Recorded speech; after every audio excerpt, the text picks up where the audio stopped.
What is good, yo? It's your boy Ty back here with another video, and in this video today, guys, we're gonna be talking about my NBA 2K23 wish list in relation to my team. And so, what does it entail? Well, what would I like to see 2K improve upon heading into next year? Now, there's three main things that are maybe a few more, but there's three things that I think are the main things, as well as I'm gonna hit on a few more. Now, before we dive any further into this video, man, if you are new to the channel and have not yet, make sure you smash that subscribe button as we're on the road towards 110,000 subscribers. Okay, the first thing I'm gonna talk about is 2K's need for weekend league, man. 2K needs a mode that is for non-casuals, right? And look, I get it. For casuals, limited is fun. For casuals, the draft mode is fun. For casuals, clutch time is fun. What are the fun modes for guys who like to be good at the game? Unlimited, I guess. But my whole thing is this. Unlimited is fine, but there needs to be a weekend league mode. And I've said it all along.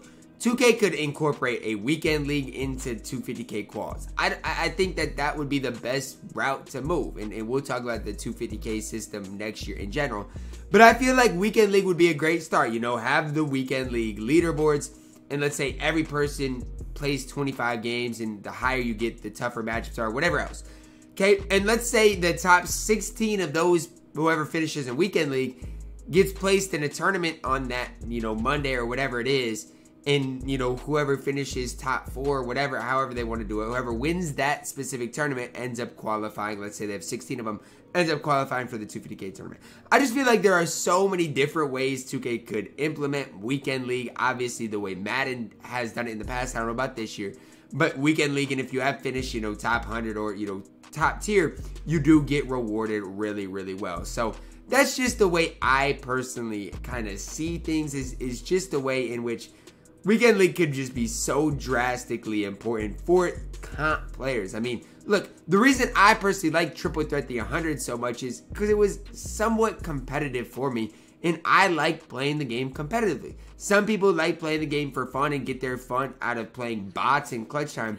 For me, playing clutch time is not fun because I literally beat everybody by 500. Playing unlimited sometimes is fun, but again, still I beat people by 30 oftentimes. And so I feel like a weekend league, when I know I can get rewarded, could be a lot of fun. Now, similarly, talking about rewards, 2K needs to do a better job having rewards that matter.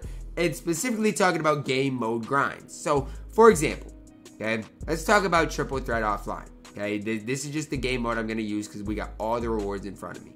Okay, the first Triple Threat Online player was David Thompson, the first like ultimate reward. Now, was David Thompson good? No, he was horrible. So, I mean, people didn't have anything to grind for. Okay, Diamond Latrell Sprewell, I guess was okay, but it's not like people wanted to grind for him. Cliff Robinson was good for his time. I'm okay with that one. And then obviously Terry Cummings, not great. And then you just keep going up. Mo Pete was okay. Willis Reed was okay. Bob Lanier, useless. And then Dark Matter Dominic Wilkins, basically useless. You can go to the same thing. I mean, between draft, clutch time, Triple Threat Online, limited especially, and unlimited.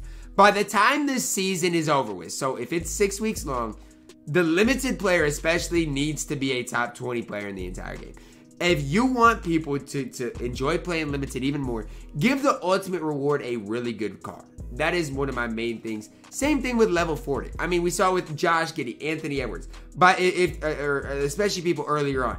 If the card is not available day 1, they need to be a top 5 card by the time they're redeemable. It's not much to ask for. If that's the main grind, if level 40 is the main grind all season long, then the card needs to be really, really good when he is obtainable. That's just my thoughts and my opinion. Obviously, same thing with unlimited.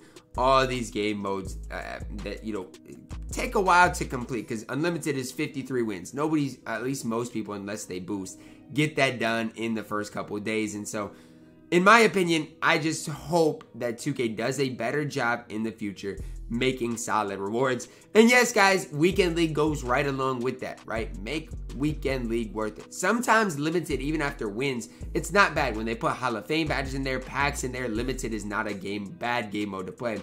But I just wish the ultimate reward was just that little bit better. So that's kind of my opinion on the rewards. But again, in Weekend League specifically, I think that's what would up the comp community in general, is every weekend you had leaderboards. Or even if in Unlimited there were leaderboards for this season. That would be a great addition for comp players to have more fun. Because I'd like to, be at the top of the leaderboard every season, so I would have more reasons to play.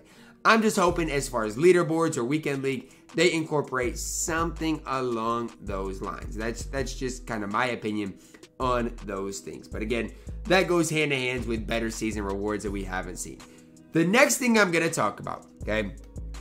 Next thing I'm going to talk about is token rewards. And here's the reason I'm going to talk about token rewards, okay?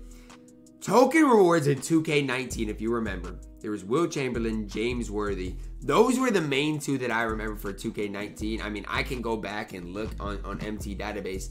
But like everybody wanted that Will Chamberlain, right? There was a reason to grind tokens. Now, I get it. Week 1, yes. Everybody is locking in tokens for, these pink diamonds who, at the start of the game, I get it. They are good, right? They're good. But there needs to be a player, right, that has the weight that Wilt Chamberlain had in 2K19. There needs to be a player in which is worth grinding tokens for. That is just my opinion on things. Now, again, you guys don't necessarily need to agree with that, but I personally believe that having a Galaxy Opal, like, who of these Galaxy Opals were ever worth grinding for? I mean, none of them. And that's what I'm trying to get at is there needs to be a player like Will Chamberlain, like James Worthy back then, like a Penny Hardaway, I think also back then was really good. They need to make them mad. And it's quite honestly that simple. So those are the main 3 things that I see. Obviously, tokens this year I feel like have been worthless for the most part. There hasn't been anything that's been like, wow, tokens are worth it. They're so useless. People are just spending them on these gold badge packs and then getting MT from that. The last thing I'm going to bring up, and this is more along the DBG lines, and you guys don't have to necessarily agree with me if you don't want to, but the Zero Gravity set was absolutely immaculate. And why can 2K not do this every season? And I know you guys might be like, okay, Ty, that would get old. That's a lot to ask. And maybe they could switch it up. Maybe they could do some different things with this. But I absolutely love daily content. And you guys got to realize, these cards were not great. But I will say the golds were usable and limited. When you had limited requirements, they made it worth it. But what I will say is, Richard Jefferson was fantastic. If people needed an inside big at the time, or not an inside big, but a tall big at that time, Rick Smits was fine. You guys know as well as I do how good Robert Covington was. The rewards in general were just really solid and really fun. We need to get back to that, right? And forget this endgame content. I know I made a separate video about this, but I mean, the fact that I did a Timberwolves theme team the other day, and most of those players never got a better card, including Rudy Gobert's pink diamond that I had to use. The whole entire bench had gold cards.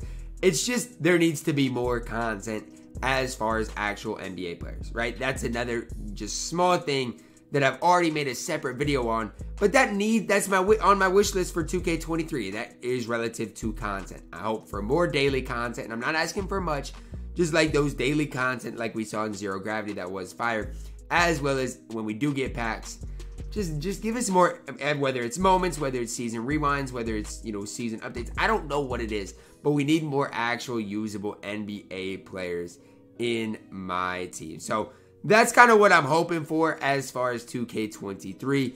I have a lot of things I'm hoping for. Obviously, gameplay related, obviously 250K related. I'm hoping to get obviously all that news this week. But the wish list is pretty thick, man. I got a long list of things that I would ultimately like to see. And I'm just hoping that 2K goes in the right direction this year as far as this is concerned. For me, it starts with, my team players don't have anything right now. And I know, DBG, a lot of these other creators have these other game modes in which they love clutch time, triple threat of the past is no longer what it was.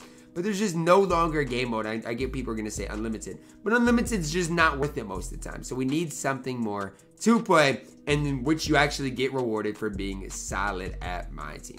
That's my wish list for NBA 2K23. Let me know your wish list down below in the comments, guys. Drop a like on the video, subscribe if you are new, and as always, man, I love you guys, and have a blessed day.